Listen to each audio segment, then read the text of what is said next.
Into exercise 6 and 7 in your workbook. So it is these pages. If you do not have a workbook and you want one of these workbooks, go to personalbestseminars.ca or personalbestseminars.com, click on the resources tab, and then click on the workbook, and you can get your very own workbook downloaded. So exercise 6 is all about your languaging and your programming. So your languaging could be either internal or external, but that's where your program is. So I want to break down this idea of your programming into the idea of your framing and your filter. So if we break it down, your framing is really the construction of your belief system. So your belief system was established by your community, your friends, families, your parents. That is what we talked about earlier, that was established between the ages of 6 and 12. So that's your framing of your belief system. But then we have this idea of these filters, which is a part of our programming, that the filters disrupt and distort our process in our minds. So those are all of the statements: I can't, I don't know, I will fail, they made me, I have to. All of those statements are limiting languaging that keeps us stuck rather than us seeing what the full possibility is.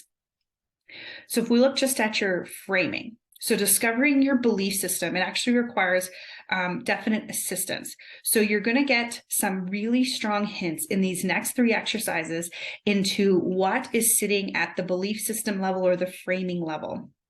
The framing comes from the current beliefs that we have. The purpose of our belief system is always to be right. So it creates these filters to distort our reality and to keep our system right and stuck. The filters are very dangerous because those are the I can't statements, the I don't know, I tried, I will fail, they made me, I have to statements. So let's look at this idea of I can't.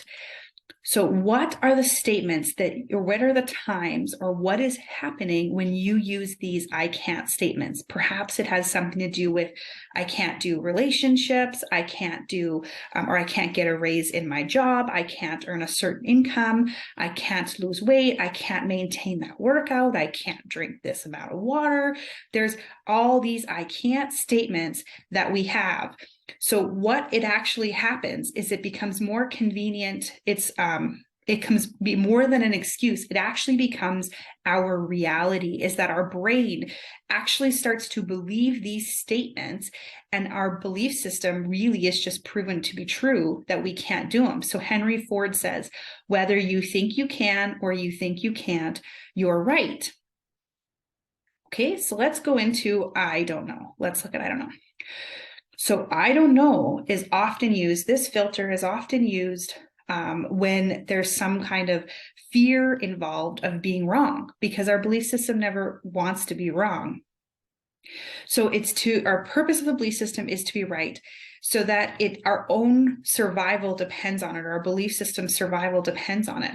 So you often see the I don't know statement used by students inside of a classroom. And so, this teacher asks a certain question to someone, and they don't want to appear to have the wrong answer, or they don't want to be wrong. And so they just say, I don't know.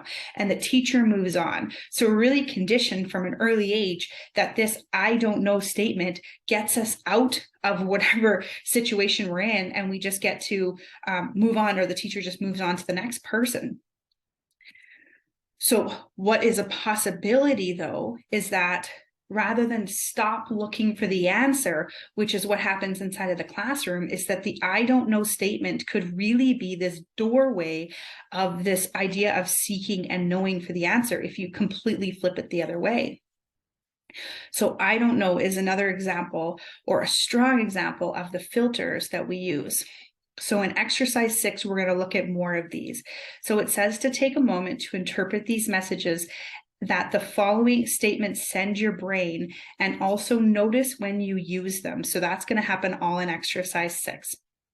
All right, so you're going to go through the should, fail, try, wish, can't, don't know, and they made me feel.